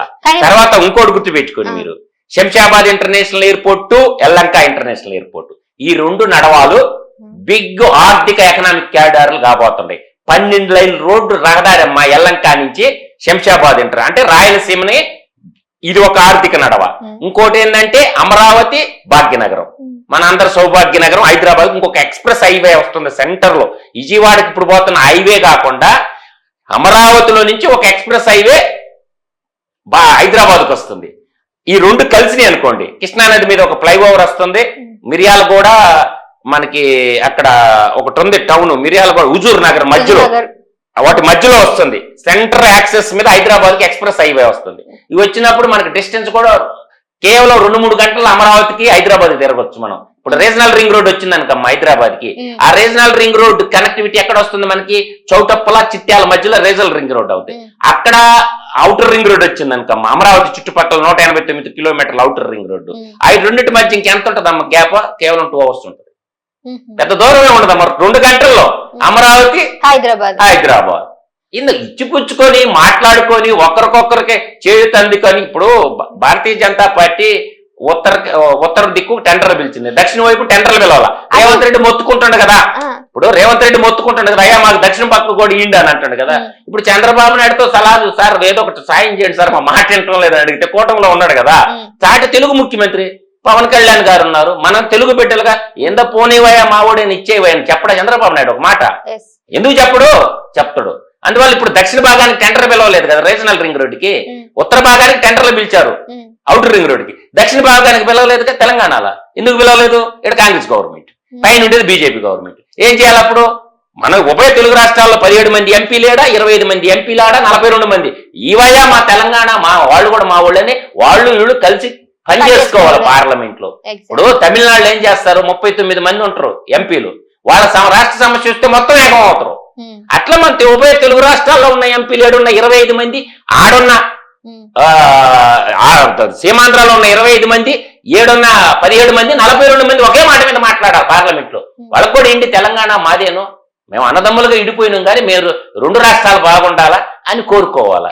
సరే, ఇప్పుడు వైజాగ్ లో కూడా మన ప్రధానమంత్రి రాబోతున్నారు, శంకుస్థాపన అని కూడా అంటున్నారు. మరి అక్కడ అలాంటి పెట్టుబడులు కనుక వచ్చినట్లయితే వైజాగ్, ఆ నగరం, ఆ ప్రాంతం అంతా కూడా అభివృద్ధి చెందుతుందంటారా? ఉత్తరాంధ్రకి నవోదయం రాబోతుంది అభివృద్ధికి. కాబట్టి ఉత్తరాంధ్ర, మనం హైదరాబాద్, ఉత్తరాంధ్ర వాళ్ళు పాపం హైదరాబాద్ అంతా పడతారు, భరత్ నగర్, మోసాపేట, ఇటు పోయిన వాళ్ళు. దీని అంతా కూడా చిన్న శ్రీకాకుళం అంటారు, ముసాపేటని ఉత్తరాంధ్ర ప్రజలు అంటారు. వాళ్ళు ఎందుకు వచ్చారమ్మా? అభివృద్ధి లేక వచ్చారు, ఉపాధి లేక వచ్చారు. ఇవాళ మీరు చూడండి, ఉత్తరాంధ్రలో ఇంటర్నేషనల్ ఎయిర్పోర్ట్ వచ్చిందా, ఎన్టీపీసీ వచ్చిందా? కాబట్టి ఉత్తరాంధ్ర వాళ్ళకి దశ తిరిగింది. ఇంతకాలానికి వాళ్ళకున్న అరసవల్లి సూర్యనారాయణ స్వామి, ఆడున్న సింహాద్రి అప్పన్న స్వామి కరుణించి కటాక్షి ఇచ్చారు వాళ్ళకి. అందువల్ల పైడితల్లి అమ్మవారు, ఆడొక శక్తి మాత ఉంటది విజయనగరంలో, పైడితల్లి అమ్మవారు. పైడితల్లి అమ్మవారు ఇక్కడ సింహాచలంలో ఉన్న నరసింహస్వామి గాని, అటు శ్రీకూర్మలో ఉన్నటువంటి స్వామి గాని, అరసవల్లిలో ఉన్న సూర్యనారాయణ స్వామి గాని వాళ్ళందరినీ ఆశీర్వదించారు. వాళ్ళ సౌభాగ్యం మరో భాగ్యనగరంగా ఉత్తరాంధ్ర విరిసిల్లబోతుంది తల్లి. దీంట్లో ఎటువంటి డిస్ప్యూట్ లేదు. మరో భాగ్యనగరంగా ఉత్తరాంధ్ర విరిసిల్లబోతుంది. దాంట్లో ఒక 10 సంవత్సరాలు ఓపిక పట్టండి. ఆ చుట్టుపక్కల రణస్థలం నుంచి మొదలుకొని ఇటుపక్క అనకాపల్లి వరకు ఒక మహానగరంగా తీర్చిదిద్దిపోతారు. ఖచ్చితంగా ఉత్తరాంధ్ర పోతే చూస్తే ఉత్తరాంధ్ర అనే చూడండి, మంచి మనుషులమ్మ ఉత్తరాంధ్ర వాళ్ళు, కల్మషం లేని వాళ్ళు, కష్టజీవులు వాళ్ళు, ఎవరితో గిల్లి గజ్జాలు పెట్టుకునేవాళ్ళు కాదు. అందువల్ల ఉత్తరాంధ్ర అభివృద్ధి బాగా జరుగుద్దని మాత్రం చెప్పగలను. సార్, నాకు ఇక్కడ ఒక క్వశ్చన్ ఏంటంటే, ఆ మొత్తం మీరు అన్నట్టు కూడా ఆంధ్రప్రదేశ్ లో కొన్ని విజయనగరం, విజయవాడ గానీ, లేకపోతే గుంటూరు, హైదరాబాద్, తెలంగాణ ఇవన్నీ కూడా డెవలప్ అయినాయి. ఆ Kostandhra side, Uttarandhra side develop కాకపోవడానికి ఎనీ పర్టికులర్ రీజన్స్ మీకు తెలిసిన మీ అనుభవం ప్రకారం? నా అనుభవం ప్రకారం ఏంటంటే, సెంట్రలైజ్డ్ ఇన్స్టిట్యూషన్స్ అన్ని హైదరాబాద్ లో ఉన్నాయమ్మా. ఏదైనా ఒక రాష్ట్రం డెవలప్ అవ్వాలంటే, ఇప్పుడు మన దిండిగల్ ఎయిర్పోర్ట్ ఉందమ్మా. నార్త్ ఇండియా వాళ్ళు అందరూ ఉంటారు కదా, మల్టీకల్చర్. ఆంధ్రప్రదేశ్ లో ఎయిర్పోర్ట్ ఉందా? లేదుగా. సెంట్రల్ గవర్నమెంట్ కంపెనీలు హైదరాబాద్ చుట్టుపక్కల ఎన్ని ఉన్నాయమ్మా? చాలానే ఉన్నాయి. చాలా ఉంటాయి. దాన్ని కొట్టుకొని చిన్న చిన్న కంపెనీలు పెట్టుకుంటారు. బిహెచ్ఎల్ కింద దాదాపు 300 కంపెనీలు బతుకుతాయి. అట్లా ఏంటంటే, డిఫెన్స్ రంగంలో ఇప్పుడు రిమోట్ సెన్సింగ్ ఏజెన్సీ ఉంది. కాబట్టి సెంట్రల్ గవర్నమెంట్ ఇన్స్టిట్యూట్లు ఉంటే దాన్ని బట్టి చిన్న చిన్న కంపెనీలు వస్తాయి. ఇప్పుడు కరూసీమలో కార్లు పరిగెత్తాడు చంద్రబాబు నాయుడు, కియా కార్ల కంపెనీ కూడా తెచ్చాడమ్మా. ఇవాళ కియా కార్లు హైదరాబాద్ లో తిరుగుతా ఉన్నాయా లేవా? ఎక్కడ తయారవుతాయి? సీమాంధ్ర నేల కరూసీమలో కార్లు పరిగెత్తిన వ్యక్తి చంద్రబాబు నాయుడు. అందువల్ల ఏంటంటే, ఆలోచన విధానం అంటే పరిశ్రమలు లేవమ్మా, సెంట్రల్ గవర్నమెంట్ ఇండస్ట్రీస్ ఏమి లేవు అక్కడ. మెయిన్ అదే. ఇప్పుడు వస్తుండే కదా, ఇప్పుడు ముఖ్యంగా మీరు అన్నట్టు బీపీసీఎల్ వచ్చిందిగా, ఓఎన్జీసీ ఉందిగా, ఇప్పుడు ఎన్టీపీసీ వచ్చిందిగా. చెప్తున్నా, హిందుస్థాన్ షిప్ అంటే తప్ప ఏముందమ్మా? ఒక్క కంపెనీ పేరు చెప్పండి నాకు. ఆ వైజాగ్ స్టీల్ ప్లాంట్, ఇంకో కంపెనీ లేదు కదా. ఆ వైజాగ్ స్టీల్ ప్లాంట్ ను కూడా కేంద్ర ప్రభుత్వం ప్రభుత్వీకరణ చేస్తానని చెప్తున్నారు. లేదులమ్మా, every problem there is solution ఉంది. ప్రైవేటీకరణ పోదు, జరగని పని. ఎవరి కోసం చేస్తున్నాడు మోడీ? శాసిస్తే స్థాయిలో సీమాంధ్ర ఎంపీలు ఉన్నారు. ఇలా సీమాంధ్ర ఎంపీలు తప్పుకున్నారంటే మోడీ దిగిపోతాడు. సీమాంధ్ర ఎంపీలు తప్పుకున్నారు అనుకో, మోడీ పిఎం సీట్ బర్రని చిరిగిపోద్ది. ఇవాళ బీహార్ ఎంపీలు కేంద్ర ప్రభుత్వం నిలబడి ఉందంటే బీహార్ ఎంపీల మీద, సీమాంధ్ర ఎంపీల మీద ఆధారపడి ఉంది సెంట్రల్ గవర్నమెంట్. అందువల్ల ఏంటంటే, వాళ్ళకి వచ్చింది 240 అమ్మా, మ్యాజిక్ ఫిగర్ 272. మీకు అర్థమవుతుందా? వాళ్ళకి వచ్చింది 240, 404 అన్నాడు మోడీ ఎలక్షన్ ముందు. 240 వచ్చినాయి. ఇప్పుడు కాపాడుతుంది కేంద్ర ప్రభుత్వాన్ని. కూటమి ప్రభుత్వం ఉండడం వల్ల బీహార్ వాళ్ళు, ఆంధ్ర వాళ్ళు ఎవరి కోసం ఇస్తున్న నిధులు పోయిన 10 ఫైళ్ళ మీద సంతకం పెడతాడు. ఎందుకోసం పెట్టడు? పెట్టకపోతే జెండా బీకేస్తారు. అప్పుడు నీ జెండా, నీ సీటే ఉండదాడు, నీ సీటే చినిగిపోయింది. అందుకే శంకుస్థాపన చేయడానికి రంగం సిద్ధమైంది అంటారా? అందుకేం కాదు, బాధ్యత. ఇప్పుడు చట్టం ఉందమ్మా, 2014 చట్టం ఉంది. ఆ చట్టం ప్రకారం చేయాల. పోలవరం డ్యామ్ కట్టించి తెలుగు ప్రజలకు వాళ్ళే ఇవ్వాలి బౌలాంత సాధక ప్రాజెక్టు. 10 సెంట్రల్ గవర్నమెంట్ ఇన్స్టిట్యూషన్ ఉన్నాయి, కట్టి ప్రజలకి ఇవ్వాలి. చట్టం ఎవరికి చుట్టం కాదు కదా. హామీలు ఇచ్చి తప్పుకుంటే అసలు ఇప్పటికే అయిపోవాలా. అవి పెట్టడం ఈ 5 సంవత్సరాల్లో కంప్లీట్ అయిపోతాయి. ఇప్పుడు సెంట్రల్ గవర్నమెంట్ ఇప్పుడు ఒకట మా పరిపాలనా కేంద్రంగా అమరావతి ఉంటుంది తల్లి, ఎవరికి నచ్చినా నచ్చకపోయినా. ఎకనామికల్ గ్రోత్గా, ఎకనామిక్ ఆర్థిక శక్తిగా విశాఖపట్నం ఉంటుంది. ఇంకొక శక్తిగా రాయలసీమ ఉంటుంది, మ్యానుఫ్యాక్చరింగ్ హబ్గా రాయలసీమ ఉంటుంది. రాయలసీమ రంగం అంతా కూడా మీకు గ్యాడ్జెట్స్ ఉన్నాయి కదా, ఇప్పుడు ఎలక్ట్రానిక్స్ రంగానికి సంబంధించినవి, ఆటోమొబైల్కి సంబంధించినవి, హార్టికల్చర్కి సంబంధించిన మొత్తం రాయలసీమ. ఇవాళ డ్రోన్ టెక్నాలజీ రాయలసీమలో పెడుతున్నారు. అందుకని 2 ఇండస్ట్రియల్ నోట్స్ ఇచ్చారు మాకు. ఓరవకొల్లో ఒకటి కర్నూలు జిల్లాలో, కొప్పర్తి కడపలో 2 ఇండస్ట్రియల్ క్యారిడార్. సెంట్రల్ గవర్నమెంట్ డబ్బులు పెట్టి అభివృద్ధి చేయాలి. ఎవరి కోసం చేస్తారు? నేషనల్ హైవే ఇచ్చారు 12 లైన్లు. దేనికోసం ఇచ్చారు?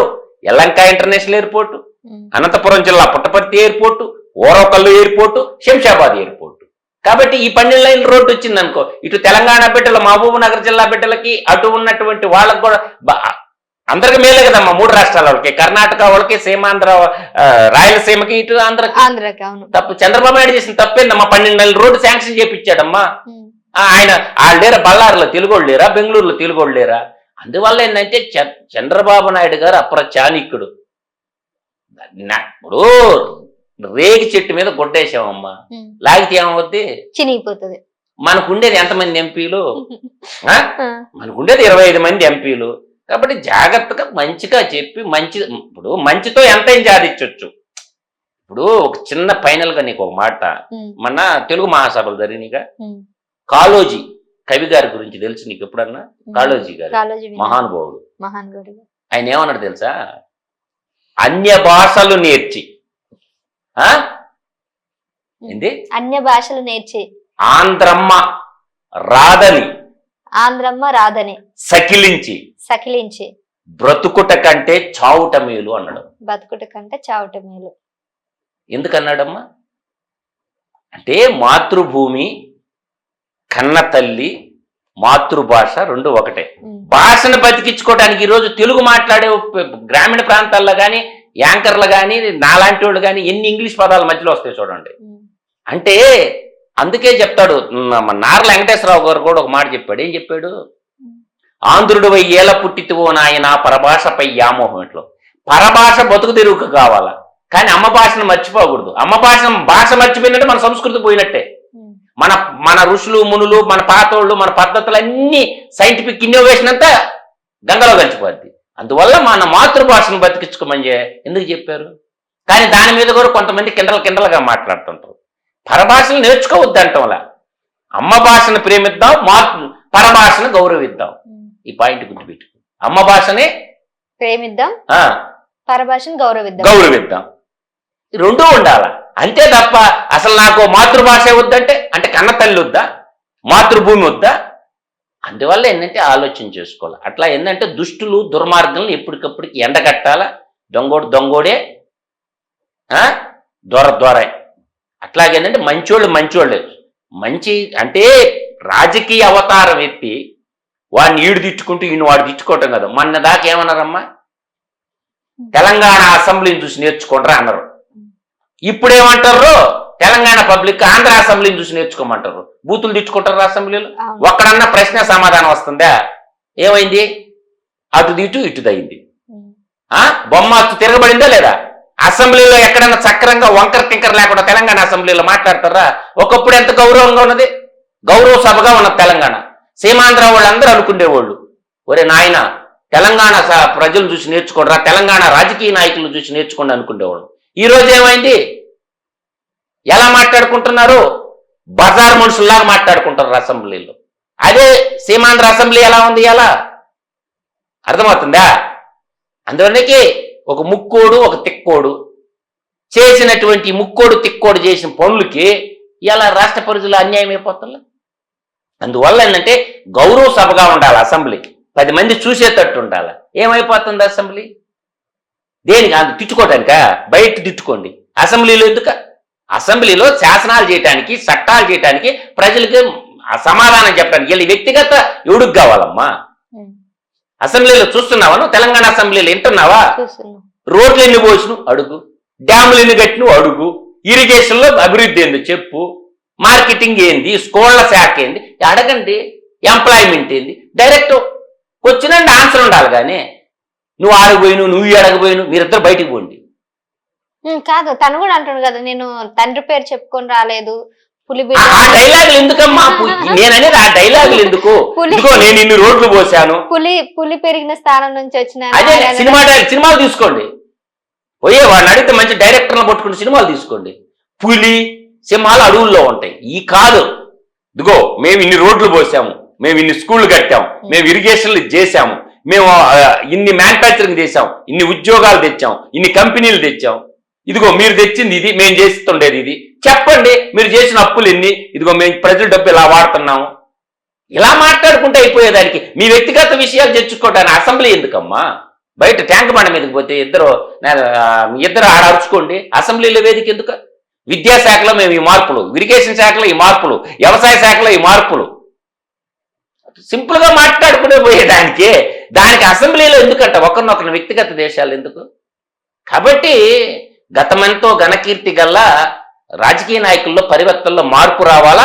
నేటి నవతరం యువతరం ముందుకొచ్చి రాజకీయాల్లో ఈ అశుద్ధ భాషకి చరమగీతం పాడాలమ్మా. స్వచ్ఛమైన తెలుగు భాషను మాట్లాడుకోకుండా అశుద్ధ భాషలు ఈర్ష్యా దేశాలు కొట్టుకోవటానికి అది కాదు కదా, మళ్ళా ఈ యుద్ధం కాదు కదా, అది ప్రజా దేవాలయం అమ్మా. కష్టం వస్తే మనం బతుకమ్మని ఎందుకు ఎత్తుకొని ఆడతాము? గుడికి పోతున్నాం, యాదాద్రి గుడికి పోయి దేవుడి ముందు బూతులు మాట్లాడంగా, అది ప్రజా దేవాలయం అమ్మా. ప్రజా దేవాలయంలో మీ వ్యక్తిగత విషయాలు ఎవడికి కావాలా? మీరు ఏడచేస్తే ఎవడికి కావాలా? ప్రజా సమస్యల పట్ల చర్చించాలా, ప్రజల ఆకాంక్షలు నెరవేర్చాలా. దాని విధంగా ఈ సినిమా డైలాగులు మనకెందుకంట? అందువల్ల తెలంగాణ నాయకులు కూడా అర్థం చేసుకోవాలని చెప్తున్నా నేను. ఫైనల్ గా నా రాజకీయ నాయకులు అంటే మీకు ఇంకొక విషయం తెలుసా తల్లి? చెప్పండి సార్. హ్యాట్సాప్ టు ఒక అమ్మాయికి చెప్పాలి, తెలంగాణ అమ్మాయికి. ఎవరు సార్? సుప్రీంకోర్టులో కేసు వేసిందమ్మా, రాజకీయ నాయకులకి జీతాలు ఎందుకు? ప్రజాసేవ అన్నావు కదా, సేవకుడికి జీతం ఎందుకమ్మా? దాని మీద సుప్రీంకోర్టులో తెలంగాణ లాయర్ ఒక అమ్మాయి కేసు వేసింది, కేసు టేక్ఓవర్ చేసింది. మీరేమో రాజకీయం అంటే ప్రజాసేవ అన్నారు కదా, సేవకులకు శాలరీ ఎందుకు తీసుకుంటారు జీతాలు? ఏం అవసరం వచ్చిందా? ప్రజాసేవ అన్నప్పుడు జీతాలు ఎందుకు? మీకు ఫ్రీగా చేయండి, వాలంటరీగా. ఎంప్లాయీసే కదా, పొలిటికల్ ఎంప్లాయ్మెంట్. మీరు రాజకీయ నాయకుల, బ్యూరోక్రాట్ల. శాలరీస్ ఇవ్వకపోయినా వాళ్ళకి ఏం పెద్ద ఫరక్ పడదు. శాలరీస్ ఎందుకు తీసుకుంటున్నారమ్మా? నెలకి ఒక్కొక్క ఎమ్మెల్యేకి తీసుకొల్లి 5 లక్షలు ఖర్చు ప్రజలు ఇస్తారు. 3 లక్షల నుంచి 5 లక్షలు తల్లి. మీకు అర్థం కాల? శాలరీ కాకుండా వాళ్ళకి టీఏలని, డిఏలని, అసిస్టెంట్లని వాళ్ళకి ఇచ్చేది తెలంగాణ ప్రజలు 5 లక్షలు ఇస్తారమ్మా. ఏ ప్రజలైనా ఇస్తారు, భారతీయులు ఇస్తారు. అప్పటికి ఎంత అయిందమ్మా? 60 నెలలకి 3 కోట్లు. 3 కోట్లు ఒక ఎమ్మెల్యేకి తెలంగాణ బిడ్డలు ఇస్తారు. దోపిడీ సంగతి పక్కన పెట్టు, కానీ 3 కోట్లు ప్రజలు సాక్కుంటారుగా. ప్రజలకి కాడికి పోయి ప్రజల అవసరాలు నువ్వు తెచ్చాల. వీళ్ళేదో పెద్ద సేవ చేస్తున్నట్టు, వీళ్ళేదో జైలుకు పోయినట్టు మీడియాలో కెమెరాల మీద బిల్డప్లు. నిమిషం పోలీస్ స్టేషన్లో ఇస్త్రీ బట్ట కూడా నలగదు, మళ్ళీ బయటకు వచ్చేస్తాం. అదే సామాన్యుడు వస్తున్నట్టు బయటికి. సామాన్యుడు ఏదన్నా కేసులు ఇరుక్కుంటే బయటకు వస్తాడా? వదులుతుందా పోలీస్ డిపార్ట్మెంటు? నాకు చెప్పండి. అంటే బ్యూరోక్రాట్లు, పోలీసు వాళ్ళు కాకి కద్దర్ తూ హే మేరా క్యా హై, కాకి కద్దర్ తూ హే మేరా క్యా హై. నీకేంది నాకేంది, నాకేంటి. అర్థమైందా? అందువల్ల ప్రజలే అమాయకులమ్మా. చివరికి బాధపడేది ప్రజలే. రాజకీయ నాయకులు చేసిన అప్పులు, రేవంత్ రెడ్డి చేసిన అప్పులు కట్టేది కూడా ప్రజలే, ముక్కోడు చేసిపోయిన అప్పులు కట్టేది కూడా ప్రజలే. కాబట్టి ఈ అప్పుల గురించి అసలు చెప్పరమ్మా. ప్రజలకు చెప్పి అప్పులు తెస్తారా? చెప్పు తల్లి, చెప్పాలిగా. ఇదిగో ఇంత డబ్బు మేము పలానా చోట నుంచి తెస్తున్నాం, ఈ అవసరాల కోసం తెచ్చాలని చర్చ ఎప్పుడన్నా చూసావా? చూడలేదు. ఎందుకు చర్చ పెట్టరు? ఇప్పుడు అప్పు తెచ్చేదానికే ప్రజల ఆస్తులు తాకట్టు పెట్టేదాన్ని, సార్వభౌమాధికారాన్ని తాకట్టు పెట్టి తెచ్చే అప్పులమ్మా. నిన్ను నన్ను అందరిని ఏ ముఖ్యమంత్రి తెచ్చినా నిన్ను నన్ను తాకట్టు పెట్టి తెచ్చే అప్పు అది. ఎందుకు తెస్తారు అప్పు? ప్రజలకు చెప్తారా? పోనీ అసెంబ్లీలో చర్చి పెట్టి శాంక్షన్ చేస్తారా? ఒక 10 మంది కూర్చొని మంత్రి మండలి కూర్చొని మీరు రాష్ట్రాన్ని ఎవరికైనా రాసిస్తారా? వాణిశ్రీ డైలాగ్ ఏంది? రాష్ట్రాన్నైనా రాసిస్తాను కానీ నా కూతురు నీకు ఈయనంటది వాణిశ్రీ. అట్లా రాష్ట్రాన్నైనా తాకట్టు పెట్టేస్తే మాకు డబ్బులు కావాలా? దేనికి రా డబ్బులు అంటే చర్చ ఉండదు. ఒక అప్పు తెచ్చేటప్పుడు ఆర్బీఐ నుంచి కానీ, నేషనలైజ్డ్ బ్యాంకుల్లో నుంచి కానీ, కార్పొరేషన్ల నుంచి కానీ ఆ 7 రోజుల్లో చర్చ చూసావమ్మా అసెంబ్లీలో? ఎక్కడ ఏ అసెంబ్లీనైనా ఎందుకు మాట్లాడరు? జర్నలిస్టులు కూడా ఎవరైనా అడుగుతారా? ఏం పెడతారు మౌతులు తెలుసు నీక? వాడు అట్టన్నాడు నువ్వేమంటావు, వీడి చేత వాడిని తిట్టిస్తారు, వాడిని తిట్టిస్తాడు అంతే తప్ప ఈ అప్పు ఎందుకు తెచ్చినవురా అని అడిగే మగోడు జర్నలిస్ట్ నాకు చెప్పమని. ప్రతిపక్షాలు ఇట్లా అంటున్నారు, మీరేం దీనికి ఏమంటారు? ఈ సొల్లు పురాణం తప్ప జర్నలిజం ఆడుందమ్మా. నీకెక్కడుంది జర్నలిస్టుల దగ్గర? ఇప్పుడు నువ్వు జర్నలిస్టు ఏమడగాల? అప్పు ఎందుకు చేసినవురా బాయ్, ఆ డబ్బులు దేనికి ఖర్చు పెట్టిన అడుగు. ఫలానా పథకాలకు ఇవ్వాలి కదా అని అంటారండి. ఎవడు పెట్టమా? అప్పు చేసి పప్పు కూడా ఎవరు తినమన్నాడు రా బాయ్? మంచం ఉన్న కాడికి కాళ్ళు ముడుచుకో. పథకాలకు ఇచ్చేది ఏంటి? అప్పు చేసి పప్పు కూడా. అంటే ఇదేం తాకట్టు పెట్టు అంటే నా ఆస్తు తాకట్టు పెట్టి నన్ను తాకట్టు పెట్టి నువ్వు తెచ్చి నాకు ఇచ్చేది ఏంటిరా? అంటే నీ జీతాలు కూడా అప్పు డబ్బులో తీసుకోండి. నాకు తెలిసేందంటే వీళ్ళ టయానికి జీతాలు కావాలి కదా ఖర్చులకి, అందుకు తెచ్చుకుంటుంటారు అప్పు. ప్రజల కోసం కాదు, వీళ్ళు నాకేయటానికి. కాంట్రాక్ట్ ముసుగులు. ఇప్పుడు 1,00,000 కోట్లు పెట్టిండు కాళేశ్వరానికి, 50 పిండి కాళేశ్వరమా? లక్ష్మీ బ్యారేజ్ అన్నాడు, అన్నారం అన్నాడు, సుందేళ్ళు అన్నాడు, 3 పని చేస్తుండే ఈ బ్యారేజ్లా. ఆ 1,00,000 కోట్లు రోజు కొట్టి ఎంతమ్మా? ఒక రోజు కొట్టి ఎంత? దాంట్లో కేసీఆర్ ఫ్యామిలీ వాటా ఎంత? వాళ్ళకి 10% వచ్చిందని తెలిసిందండి. 1,00,000 కోట్లకు 10% కమిషన్ వీళ్ళు తీసుకున్నారు. అంటే భూమి మీద బతికే అర్హత ఉందా? అంటే నీకు దేనికి ఇవ్వాలి కమిషనా? Public servant. Any politician is the public servant. అంటే పబ్లిక్ సర్వెంట్ అంటే ప్రజాకు సేవకులుగా ఉండరా, ప్రజల పక్షులుగా ఉండరా? ముఖ్యమంత్రులా కంత్రీలా? అంటే మీరు ముఖ్యమంత్రులై ఎమ్మెల్యే అయితే మీకు కమిషన్లు ఇవ్వాలా? దోపిడీ చేయటం అంటారా దీన్నే? అందువల్ల ఆలోచించుకోవాలా. యువతరం నవతరం ఏం చేయాలంటే ముందుకొచ్చి ప్రశ్నించడం అలవాటు చేసుకోవాలా. పెట్టవా మీటింగ్ ఎందుకు తెచ్చినావు డబ్బులు, దేనికి ఖర్చు పెడతావు చెప్పు. నువ్వు ముందు పెట్టు, పబ్లిక్ అసెంబ్లీలో చర్చ పెట్టు. అప్పు చేసినోడు ప్రతి ఓడు అడగాలమ్మా, ప్రతి పౌరుడు అడగొచ్చు, ప్రతి సిటిజన్ అడగొచ్చు. రైట్ అంతే. ఎందుకు తెచ్చినవరా బాయ్ అప్పు? చర్చ పెట్టి చెప్పు. దేనికి ఖర్చు పెట్టి నువ్వు చెప్పు, అప్పు అడుగు. అంటే అప్పు చేసి పప్పులు వెళ్ళాలి పథకాలకు పంపించచ్చా? అంటే రాష్ట్రం ఏమైపోయినా పర్వాలే, మీ ఆస్తులు పెట్టండి, మీ ఎమ్మెల్యేలు ఎంపీల ఆస్తుల్లో తాకట్టు పెట్టి అప్పుడు దాని తప్పు. 5 సంవత్సరాలకి నీకు అధికారం ఇస్తే 20 ఏళ్ళకి తాకట్టు పెట్టేది ఏందమ్మా? 5 సంవత్సరాల్లో నువ్వు చేసిన అప్పుకే కట్టేటట్టు ఉండాలా. అప్పు దేని చేస్తాడు తెలుసా? బంగారం కొనేదానికి అప్పు చేస్తాడు అన్న, పొలం కొనేదానికి అప్పు చేస్తాడు. ఎగచల్లటానికి నేను ఉత్సవాలు చేసుకుంటా, నేను బీర్ పార్టీ చేసుకుంటా, బార్ పార్టీ చేసుకుంటా, రికార్డ్ డాన్సులు చేసుకుంటా, దానికి బెటర్ అప్పు చేయడు. పొలం కొనేటప్పుడు కూడా మన దగ్గర ఒక 6 లక్షలు ఉంటే ఇంకో 4 లక్షలు 10 లక్షలు ఎకరా అనుకో ఫర్ ఎగ్జాంపుల్ అప్పు చేస్తాం. ఫిక్స్డ్ ఆస్తులు అప్పు దానికి చేస్తారు, బంగారం కొనేదానికి అప్పు చేస్తారు. బేవర్స్గా తిరిగేదానికి అప్పులు ఎందుకు? ఎదజల్లేదానికి అప్పులు ఎందుకు? తప్పు. అప్పు అనేది ఏంటంటే ఫిక్స్డ్ క్యాపిటల్ మీద అప్పు చేయడం తప్పులేదు. ఒక ఫ్యాక్టరీ కడతాడు తప్పులేదు, ఒక రోడ్డు బాస్తాడు అప్పు చేయి తప్పులేదు, ఓ డ్యాము కడతాడు తప్పులేదు. ఫిక్స్డ్ క్యాపిటల్ మీద చేయరు అప్పు. వీళ్ళు ఎదజల్లేదానికి నువ్వెందుక? వీళ్ళు చాలు బలకపేటలో ఉండేవాళ్ళు, వీళ్ళు చాలంట అప్పు చేసేదానికి. వాళ్ళు చాలు బలకంపేట కాడ ఉంటారు కదా, వాళ్ళు చాలు. మీరెందుకురా పాలకులు కన్నా చేయండి. అందువల్ల ఏంటంటే అప్పు చేసి పప్పు కూడు తినేదానికంటే మంచం ఉన్న కాడికి కాళ్ళు ముడుచుకోవటం బెటర్. నీ దగ్గర డబ్బులు లేనప్పుడు ఎత్తల సోకులు ఎందుకు? నీకా ఉన్న కాడికి చదువుకోండి. అందువల్ల ఎప్పుడు కూడా గుర్తుపెట్టుకో, రాజ్యపాలన ఎలా ఉండాలని నేను చెప్తా, నేర్చుకోండి. ఫైనల్ ఒక మాట చెప్పండి సార్. రాజ్యపాలన ఎలా ఉండాలని చెప్తా. గణరాజ్యం అంటే ఏంటో చెప్తా చూడండి. నీకు అర్థం తెలుసో లేదో? గణరాజ్యం అంటే గణతంత్ర దినోత్సవం తెలుసు. గణరాజ్యం అంటే ప్రజారాజ్యం సినానమ్మ ఓడు. కాబట్టి నీకేంటే 33% సంక్షేమం ఉండాలా, 33% డెవలప్మెంట్ ఉండాలా, 33% శాలరీస్ ఉండాలా. అర్థమైందా? 1% దాన ధర్మాలకు ఉండాలా. శాల్వాళ్ళకి గిఫ్ట్లు పోయినప్పుడల్లా ఓ బొమ్మ శాల్వాళ్ళ ఖర్చు ఎంత దీండి తెలుసుద్ది. అందువల్ల అవసరమా శాల్వాల? ఏం పోతే పెట్టడం సంతకం శాల్వా లేకపో మీకు ఈ పుష్పకు చేస్తారు చూడు ఆఫీసులు, అవి కూడా ప్రజలే ఇచ్చేది, వాళ్ళు పెట్టుకోరు. అందువల్ల ఎందుకమ్మా మొమెంటోళ్ళు శాల్వాలు సత్కారాలు ఇవన్నీ ఎందుకమ్మా? పో మామూలుగా పో, నీకు డబ్బులు లేనప్పుడు ఏం అవసరమా? మొన్న రీసెంట్ గా ఒక నాయకుడు అన్నాడు, నాకు దగ్గరకు వచ్చేటప్పుడు పెన్నులు బుక్కులు తీసుకురండి, సాల్వాలు పూల బుక్కలు వద్దని చెప్పాడు. అసలు ఎందుకు ఇవ్వాలి పెన్ను కూడా నీకు? ఒకళ్ళు ఇవ్వాలి అని ఎందుకు ఇవ్వాలి నీకు? నువ్వు పబ్లిక్ సర్వెంట్ కదా, సేవ చేయడానికి ప్రజలు నిన్ను జీతగాడిగా పెట్టుకున్నావు. ప్రజలకి జీతగాళ్ళు వీళ్ళంతా, వీళ్ళు ప్రజాప్రతినిధులు కాదు. అంటే బాగా ఆస్తులు లేకపోయాళ్ళకే ప్రజల సొమ్ము జీతాలు లేకపోతే బతకలేరు మరి. అందువల్ల నేను అంటుండే ఆ పాయింట్ బాగా అర్థం చేసుకోండి మీరు.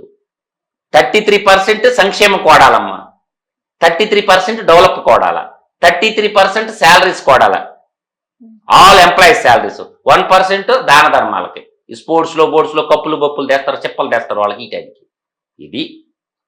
ఇది ఉంటే ఆఫీస్ అయినా ఇల్లు అయినా ఏదైనా అందమైన కుటీరంగా ఉంటుంది, రాజ్యపాలన కూడా అందంగా ఉంటుంది.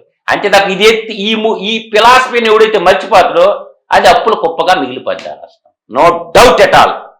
33% సంక్షేమం అంటారు, 33% డెవలప్మెంట్కి వాడండి, 33% వేతనాలకు వాడండి. That's all. సింపుల్ లాజిక్ తల్లి. అందువల్ల ఏంటంటే రైతు బంధు అంట. రైతు బంధు కొండలకి గుట్టలకి పంట పండన్న భూములకు కూడా ఇమని అడుగుతారు మహానుభావులు కొంతమంది. వాడికి దండం పెట్టాల. రైతు కూలీలకు కూడా ఇస్తున్నారు. తప్పులేదమ్మా, రైతు కూలీలకి ఇవ్వడం తప్పే లేదు. వాళ్ళకి శాలరీలు ఎంత ఉంటాయమ్మా? ఎమ్మెల్యే జీతం ఎంత? ఏం పెరిగి కట్టలు కడుతున్నానే. అందువల్ల ఏంటంటే రైతు కూలీలకి ఇవ్వడం తప్పు లేదు. కష్టజీవులమ్మా, శ్రమజీవులు. వాళ్ళు ట్యాక్సులు కట్టేది, మీ అందరికి జీతాలు వచ్చేది. అందువల్ల తప్పు కాదు. నేను అంటుండేది రైతుల్ని దేశానికి అన్నం పెట్టేవాడు. జై జవాన్ జై కిసాన్ అన్నారు. అందరికి అన్నం పెట్టి వ్యవసాయం అంటే ఏంటి? వ్యయం చేయటం, సాయం అడగటం. చెప్పబట్టుకుని మారాకోవడం అని. వ్యయం చేయటం, సాయం అడగటే కదా వ్యవసాయం. వ్యయం అంటే ఖర్చు, సాయం అడగటం. వ్యవసాయం అంటే నా దృష్టిలో అది. అందువల్ల అందరికి అన్నం పెట్టి వాడు అనాథలాగా మిగిలిపోతుండమ్మా. అన్నదాత అందరికి అన్నం పెట్టి మట్టి మనిషి ఒట్టి మనిషిగా మిగిలిపోతున్నాడు. ఇది నడుస్తున్న చరిత్ర. వాడు వాడు ధర వాడు నిర్ణయించడు. కానీ నువ్వు మాలుగు పో, ఎవడు నిర్ణయిస్తాడు ధర?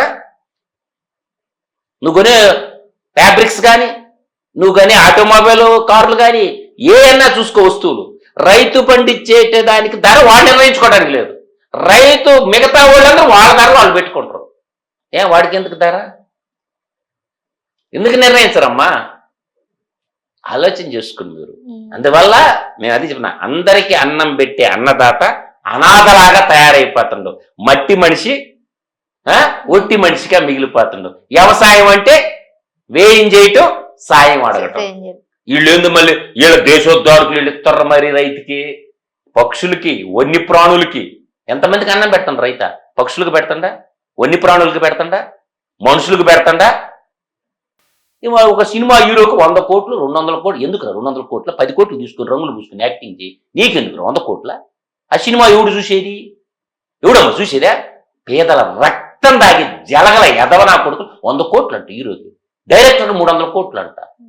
ఒంటికేసుకుని కోట్ల గతంలో సినిమాలు తీలా ఇచ్చలివిడిగా ప్రజల రక్తం దాగటం, 3000 టికెట్ 2000 టికెట్ చెప్పు తీసుకొని కొట్టాల. అటువంటి పర్మిషన్లు ఇచ్చేటటువంటి పాలక వర్గాన్ని బెనిఫిట్ షోలు, బొంగుల షోలేం కాదు, చెప్పు తీసుకొని పట్ట పట్ట పట్ట వాయించాల పబ్లిక్. 50 రూపాయలు ఇష్టం. ఎందుకమ్మా నీకు హీరో 100 కోట్ల? ఒక పేరు వద్దు కానీ హీరో అన్నాడు, నాకు ఎన్ని కోట్లు ఉన్నా కానీ 10 రూపాయలు వస్తూ 10 రూపాయలు పెట్టే కొంటానని అల్లు అర్జున్ ఒక స్టేట్మెంట్ అయితే చెప్పడం జరిగింది. ఎవరికి? ఆయనే అన్నాడు, అల్లు అర్జున్ గారు అన్స్టాపబుల్ షోలో. ఎన్ని కోట్లు ఉన్నా గానీ 10 రూపాయలు బస్సు 10 రూపాయలు పెట్టి కొనాలన్న ఆయన వ్యక్తి ఇప్పుడు ఆయన సినిమాకి మాత్రం 100 రూపాయల టికెట్ కి 1000 రూపాయలు అవకాశం ఇస్తుండేది. వాళ్ళకి పెంచి పోషిస్తుంది పాలక వర్గం. చెప్పు తీసుకొని కొట్టమని అంటుండ పబ్లిక్. నేనైతే ఏం చేస్తాను తెలుసా? పెట్రోల్ ట్యాంకర్ ఎత్తుకుని పోయి నాకు గన్ను రైన్ గన్ లాగా పెట్టి కొట్టి నిప్పి పెడతా. ఎదవనా కొడకల్లారా ఏంద్ర మీరు చేసేది? పబ్లిక్ రక్తం తాగటం ఎవడు సొమ్మురు అది? మీరు సినిమా తీసుకుంటే ప్రభుత్వాలు పర్మిషన్ ఇవ్వటం, చచ్చిపోయారు పాపం అనవసరం. అందువల్ల ఏంటంటే గన్ను పెట్టి రైన్ గన్ను పెట్టి పెట్రోల్ ట్యాంకర్ పెట్టి పేచాం నిప్పి పెడితే దరిద్రం వదిలిపెద్ది. రంగులు వేసుకుని 4 తైతక్క డాన్సులు వేసిన దానికి 100 కోట్ల. కరెక్ట్ కాదు. గతంలో తోలుబొమ్మలాట్లుండేవి, హరికథలుండేవి, హరిదాసులుండేవి, గ్రామీణ కళలు ఎన్ని ఉన్నాయి తెలుసు మీకు? మన చిన్నపిల్లోళ్ళప్పుడు కోలాటం ఆడేవాళ్ళం, పంటర భజనలు వేసేవాళ్ళం, తోలుబొమ్మలాట్లుండేవి. ఆ కళలన్నీ తెచ్చాడు పెట్టి సినిమా అంటున్నాం. సి అంటే సిగ్గు, నీ అంటే నీతి, మా అంటే మానం. ఈ మూడు లేదే సినిమా. సిగ్గు ఉండదు, నీతి ఉండదు, మానం ఉండదు. ఈ మూడు లేదే సినిమా అని అంటున్నా నేను. సిగ్గు, నీతి, మానం, ఈ మూడు లేదే సినిమా ఉందంటారా మీ కాడ? సిగ్గు లేదు మీకు, నీతి లేదు, మానం లేదు. అందువల్ల ఏంటంటే ప్రక్షాళన జరిగి తీరాల అన్ని రంగాల్లో. సరైన లీడర్లు పుట్టాల. ఈ దేశం మంది. 250 ఏళ్ళు బ్రిటిష్ వాళ్ళతో కొట్లాడితే వచ్చిన స్వతంత్రం అన్ని. అందువల్ల ఆలోచన చేసుకోవాలా. ఈ దేశం ఎవడబ్బ సొత్తు కాదు. దేశం కోసం ఎందాకైనా నడవాల. జననీ జన్మభూమిచ్చ స్వర్గాదపి గరియేసి. నిన్ను గన్న తల్లి 9 మాసాలే నిన్ను మోసద్దే, చచ్చిన దాకా నిన్ను ఈ భూమి మోసద్దే. కాబట్టి మన కన్న తల్లి ఎంత గొప్పదో మనం నడయాడుతున్న భూమి అంత గొప్పది. అందుకే చెప్పాడు ఎన్టీ రామారావు గారు, చెప్తారు బొబ్బిలి పిల్లలు, జననీ జన్మ భూమిచ్చ స్వర్గాదపి గరియేసి. యుద్ధం జరుగుతుంటే తల్లి చచ్చిపోయాడు. తల్లి దేశం అంటే నాకు దేశమే అంటా నేను. తల్లి ఎవరో ఒకరు భార్యాస్త్ర ఊళ్ళో ఉండేవాళ్ళు. దేశం పోతే రాష్ట్రం నాశనం అయిపోతే ఎవరమ్మా? యాదవుల పిడికిడి మంది ఉంటారు. యాదవుల కోసం కాదు, అందరి కోసం ఉండాల. అందుకే నేను ఎప్పుడు చెప్పాను, దేశం కోసం ఎందాకైనా నడవాల. దోపిడీదారుల పక్షాన్ని నిలబడకూడదు. అందువల్ల 10 కోట్లకి యాక్టింగ్ చేయండి, 10 కోట్లు డైరెక్ట్లు తీసుకుని పీక్ కట్టలు కట్టేది ఏంటంటే రక్తం దాడతారు, ప్రజల రక్తం. మళ్ళీ దానికి అభిమాన సంఘాల్లో భోసడీకే సంఘాలు ఏం కాదు. ఏమన్నా 10 స్కూల్ పెట్టి 10 మందిని చదివిస్తారు ఫ్రీగా? చెప్పానమ్మా నాకేళ్ళే. ఇన్ని కోట్లు తీసుకున్నావు కదా, నీకు సామాజిక బాధ్యత లేదా? ఒక స్కూల్ పెట్టు మారుమూల ప్రాంతాల్లో, ఫ్రీగా చదివించు గిరిజనుల్ని, ఆదివాసీల్ని. అయ్యి అడగరు అభిమానులు. ఈడే ఒంటి మీద తినడానికి 3 పూట్ల ఫుడ్ ఉండదు, వీడికి ఒక అభిమానం వేడికి చచ్చది, వీడికి ఒక ఫ్లెక్సీ. నేను అంటుండేది ఒక స్కూల్ పెట్టొచ్చుగా. ఈ భోసడీకే హీరోలు అందరా జిల్లాకు ఒక స్కూల్ పెట్టొచ్చు కదా. ఫ్రీగా పేద పిల్లల్ని అడాప్ట్ చేసుకోవచ్చు కదా. తల్లిదండ్రులు లేని బిడ్డల్ని, పేదల్ని అడాప్ట్ చేసుకొని చదివించి ఎంతమంది హీరోలు చదివిస్తారు నాకు చెప్పమ్మా. ఒక స్కూల్ పేరు చెప్పు. నువ్వు చెప్పే పుడింగ్ హీరోలు అందరికి సినిమా థియేటర్లు ఉన్నాయండి. హీరోలు కాదు, జీరోలు. దోపిడి గజ దొంగలు, మిడతల దండు, కలికాల కాలకేయుల ముఠ. ఎవడు చెప్తారా భోసడీకే గాళ్ళ? అందువల్ల ఒక స్కూల్ పెట్టి చదివండి. ఒక్కొక్క హీరో ఒక్కొక్క స్కూల్ పెట్టండి, రూల్ పాస్ చేయండి అసెంబ్లీలో పెట్టి అడాప్ట్ చేసుకొని స్కూళ్ళు పెట్టేసి టీచర్లు పెట్టేసి మామూలు ఆదివాసీ ఆదిలాబాద్ జిల్లాబో ఎంతమంది బిడ్డలు చదువుకోకుండా ఉంటారో, కరీంనగర్ జిల్లాబో, నిజామాబాద్ జిల్లాబో స్కూల్ పెట్టు. బ్యాంకులో ఒక సినిమా డబ్బులు పెట్టు. 100 ఏళ్ళు దేవుడిగా కొలుస్తారు నిన్ను. 100 ఏళ్ళు చదువుకుంటారు పిల్లలు. ఒక సినిమా డబ్బులు ఆడ ఫిక్స్డ్ డిపాజిట్ పెట్టేస్తే నెల నెల వడ్డీ డబ్బులతో జీతాలు వెళ్ళిపోతాయి, ఖర్చులు వెళ్ళిపోతాయి. నీ 100 కోట్లు ఆడే ఉంటాయి, నీ పేరు ఆడే ఉంటది. ఏమన్నా కొమరం భీం కాడి గొప్పోడా? రియల్ హీరో కొమరం భీం, గోండులు వీరు ఆరాధ్యదేవం, సమ్మక్క సారక్కల కాడి అన్న గొప్పోళ్ళు ఇళ్ళేవన్నా. అందువల్ల వెదిరే రామచంద్రారెడ్డి కాడి గొప్పోళ్ళే ఉన్నా. తనకున్న 50 రాష్ట్రం దానం చేసిన వెదిరే రామచంద్రారెడ్డి. భూదాన్ పోచంపల్లి పో, అడుంటది బోర్డు. దోపిడిదారులు ఇళ్ళు ఎక్కడ? దేశభక్తులా? హీరోలు కదా, జీరోలు. అందువల్ల గజ దొంగలు ఇటువంటి వాళ్ళ గురించి అక్కడ మాట్లాడబాకండి. అందువల్ల ప్రజలు తిరుగుబాటి పెట్రోల్ గనులు కొట్టి నిప్పు పెట్టారు, తొందరలోనే ఉంది. దొరక్కపోతరా, నిప్పు పెట్టకపోతరా. నేను ఫైనల్ గా 4 మాటలు ఎప్పుడు చెప్తానమ్మా. సత్యమేవ జయతే, సత్యం ఎప్పుడు గెలవాలి. లోకా సమస్త సుఖినో భవంతు, ప్రపంచంలో ఉండే వాళ్ళందరూ బాగుండాల. అర్థమైందా? సర్వే జనా సుఖినో భవంతు, అందరూ బాగుండాల, అందులో మనం ఉండాల. తమసో మా జ్యోతిర్గమయ అన్నారు పెద్దలు. ఇది మన ధర్మం, దీన్ని ఆచరించమని చెప్తా. ఈ 4 మచ్చుకైన అవపాఠంలా నేడు భారతదేశంలో. ఎందుకు ఈ మాట అన్నట్టే, సత్యమేవ జయతే. జడ్జి కుర్చీ మీద ఉంటది, ఉండదు. సత్యాలు మాట్లాడరు. తర్వాత లోకా సమస్త సుఖినో భవంతు, ప్రపంచంలో ఎవడు అన్నాడు? ఒక భారతీయుడే అంటాడు. ప్రపంచంలో ఉన్న వాళ్ళందరూ బాగుండాలి, ఈ లోకంలో ఉండేవాళ్ళు. సర్వే జనా సుఖినో భవంతు, అందరూ బాగుండాలా, అందులో మనం ఉండాలా. ఇవాళ కులాల కంపు, ఒక రెడ్డి అంటాడు, ఒక కమ్మ అంటాడు, ఒకడు ఎలమంటాడు, రకరకాల పేర్లు పెట్టి పిలుచుకుంటున్నాం. ఒకడు మాదిగ అంటాడు, ఒకడు మాల అంటాడు, రకరకాల పేర్లతో. మన ధర్మం ఇది చెప్పిందమ్మా. తమసోమా జ్యోతిర్గమయ, అందరు ఇళ్లలో జ్యోతులు ఎలగాలనుకుంటారు, అందరూ బాగుండాలని అంటారు. ఇది మన ధర్మం. ఈ ధర్మం చెప్పేటటువంటి ఇంకో దేశం లేదు ప్రపంచంలో. అందుకే నేను ఎప్పుడు చెప్తా, అందరూ బాగుండాలా, అందులో మనం ఉండాలా. అందుకే జై Hind. Thank you sir, thank you so much.